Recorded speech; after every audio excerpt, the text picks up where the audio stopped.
The Histories on My Shelf. 27 April 2009, 3:15 p.m. 49 degrees, 17 minutes, 28.4 seconds north, 8 degrees, 36 minutes, 8.8 seconds east. Well, I'm getting a little more comfortable driving the Zafira down the Autobahn. I just saw a sign for a place called Spanferkel. Or maybe it's a thing, not a place. A thing you can find somewhere around here. Maybe I'll look it up later when I'm not driving, and my phone isn't busy being a GPS, and this minivan isn't stuck in quiet time, and the driver, the one who is generously paying for all the transportation costs out of his own pocket, is allowed to maybe ask a question or two.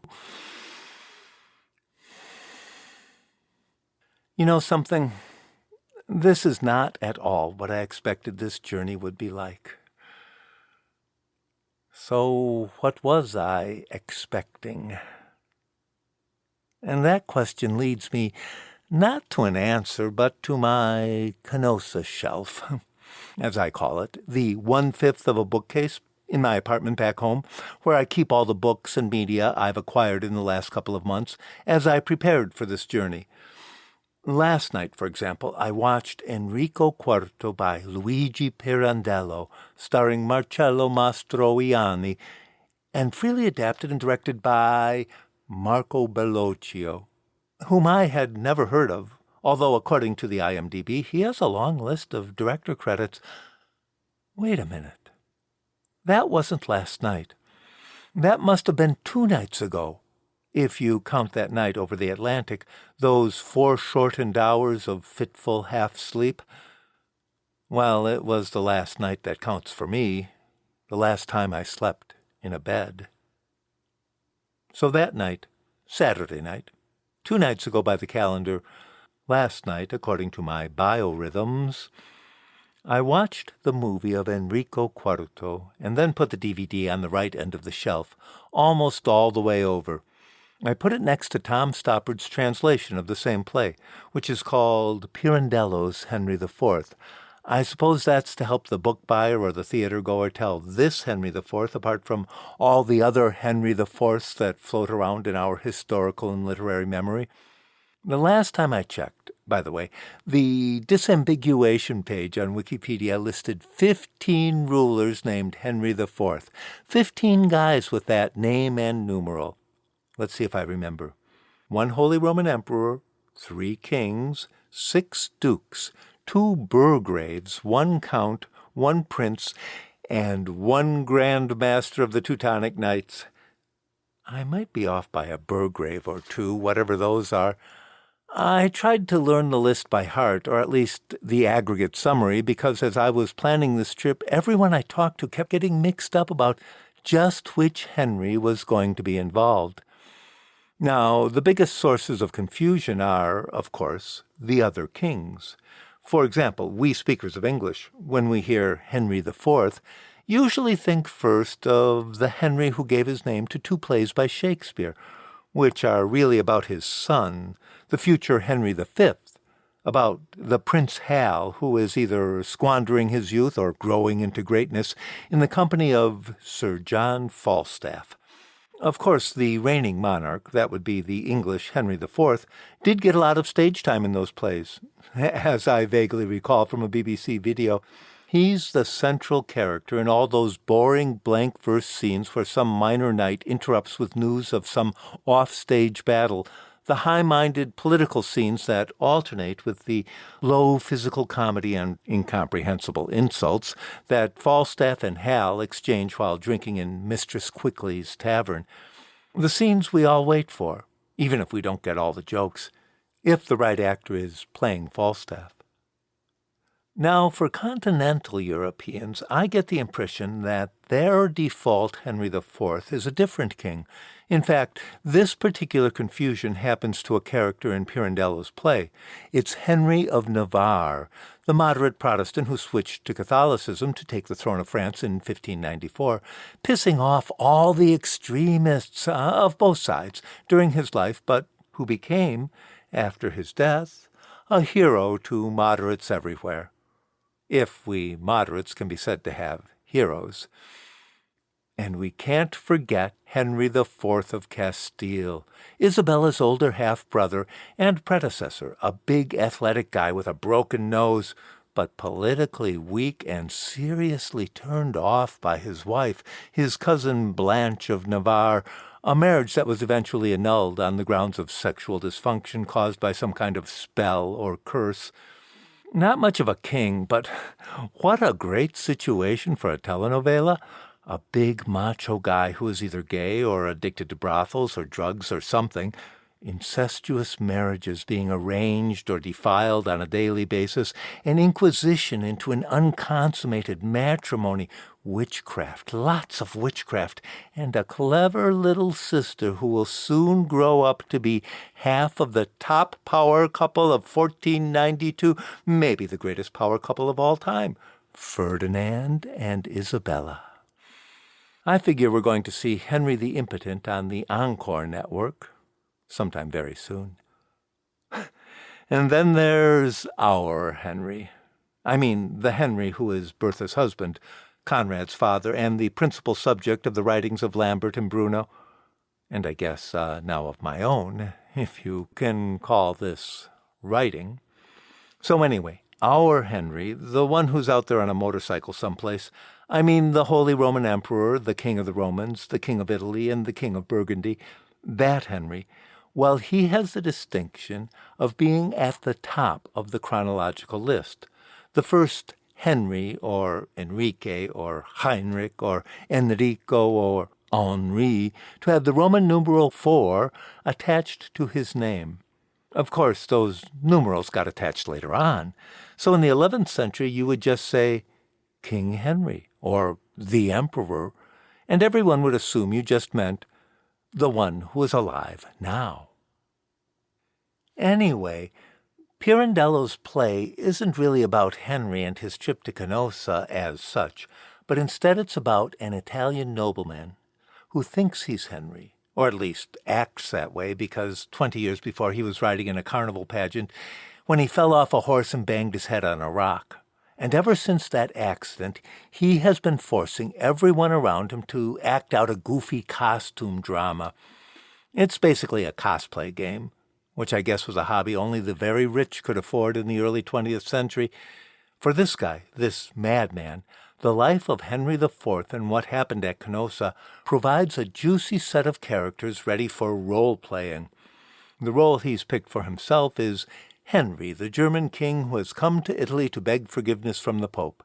And the other big role, the romantic lead, you might say, is Matilda, his beautiful Italian cousin, the ally of the Pope and the leader of the papal armies. But of course, Matilda is a lot more than just an opposing general. She's the real object, in this story anyway, of Henry's quest. Pirandello's madman, or his fake madman, it's kind of complicated, still has a crush, after all these years, on the woman he has cast to play Matilda of Canossa.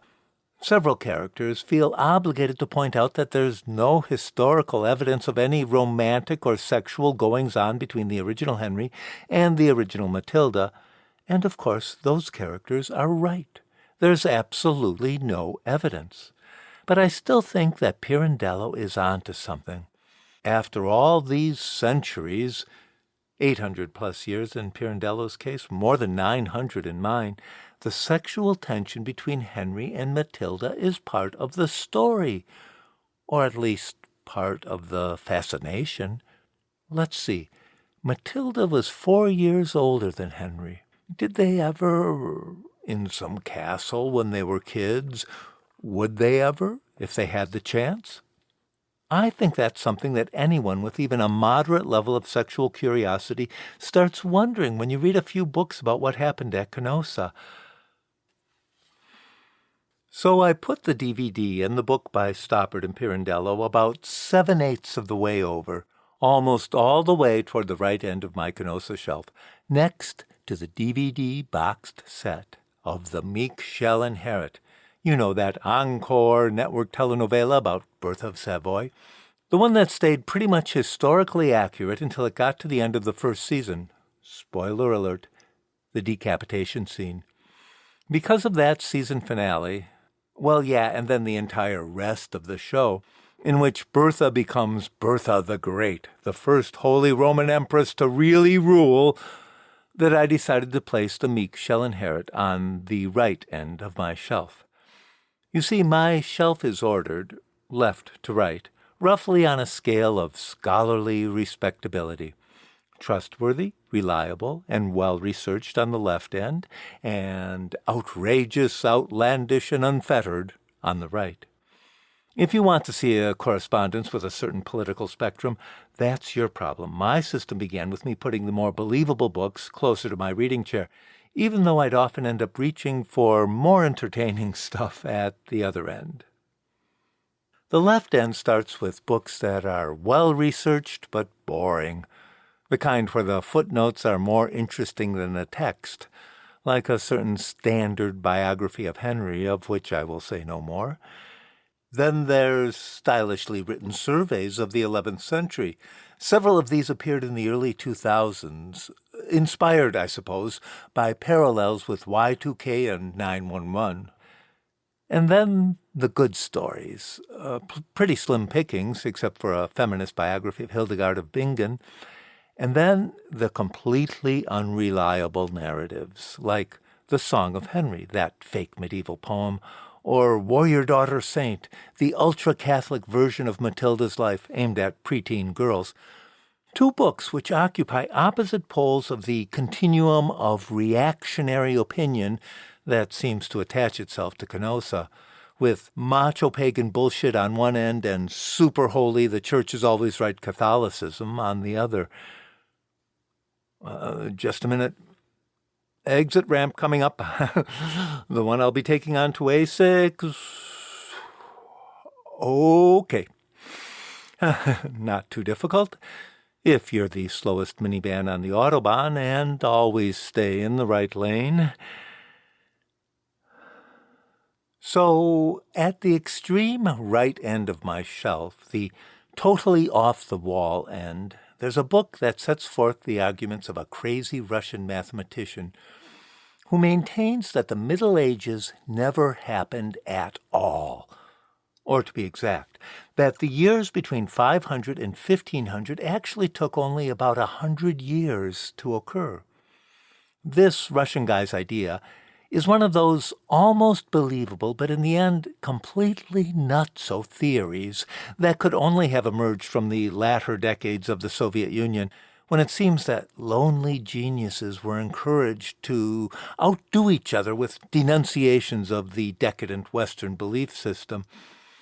This mathematician starts off by arguing that our modern chronology, our historical timeline, was an invention of the Enlightenment. Here he's completely on point. There were, in fact, two scholars, Joseph Scaliger and Dionysius Petavius were their names, who built the timeline, the one we all still use, back in the 16th and 17th centuries. You see, until the last few centuries, nobody really knew what year it was. So even the official scribes of the ancient world and Middle Ages, the ones who wrote what we now regard as the primary sources, they would just date their documents with something like, in the 4th year of the reign of Henry, son of Conrad. So Scaliger and Petavius did the historical profession the incredible service of building a single master timeline on which everything else could hang. Now, the danger of this system is that as soon as everyone in the world started using the timeline, it became self-confirming and almost impossible to check. Nobody went back and questioned their original assumptions. Scaliger and Petavius were great scholars, sure, but they also made a lot of judgment calls, and maybe some of them were wrong. But the thing is, now that we've got this timeline, this single master set of years going back to the Romans and the Greeks and the Egyptians and the Sumerians, nobody questions it.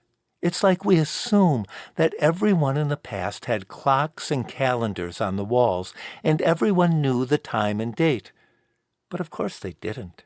It just seems that way because some relatively recent historian has given whatever event she or he is talking about a precise date somewhere on the timeline provided to us by Scaliger and Petavius. Of course, there are still discrepancies. Some dates are just wrong. But what happens now is that when historians find a discrepancy, they fix the year of the event, not the system of years. They say, this really happened in 767, not 764. It never occurs to anyone to argue that it really did happen in 764, but the chronology, the calendar was wrong. Why don't they say that? Because that would throw off the work of every other historian in the world, at least those who have written about the years 764 to 767, not to mention every year after that. And the profession of history is a guild in which the individual historian survives, and sometimes prospers, based on the goodwill and respect of his or her colleagues. So we just reassign individual events to different years, different dates, and never question the chronology itself. I just said we, didn't I? Like I'm actually a professional historian myself. I got to be careful about that. So anyway, up to this point, from my lofty status as an amateur history buff, as an engaged and enthusiastic reader of history, I'm willing to follow the Russians' argument.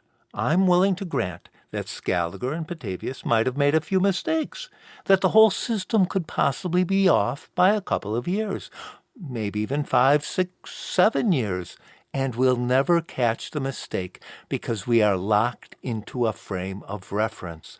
For example, if somebody told me that, based on the rings of some redwood tree, they had proved that this isn't really the year 2009, it's really 2003, or even 2016, I might be willing to concede the point.